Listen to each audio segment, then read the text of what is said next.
Friends, আজি আমি ৰাতিপুৱা খোজকাঢ়িব গৈছিলোঁ। খোজকাঢ়িব যোৱাতে এটা আইতাক লগ পালোঁ।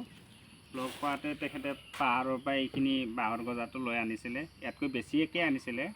এইখিনিত আমাৰ লৈছে মাত্ৰ 30 টকা। 1 2 3 4 5 6 7 সাতটা বাঁহৰ গজা 30 টকাত আনিছোঁ। আপোনালোকৰ জেগাত পাবনে বাৰু?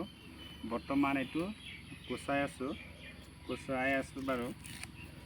এইটো গুচোৱা হোৱাৰ পিছত এইটো বাকলিটো দেখাই দে তলত। এইটো এটা মোৰ ঘৰত নহয় দেই, এইটো বেলেগ এটা জেগাটোৰ নাম কি আছিলে?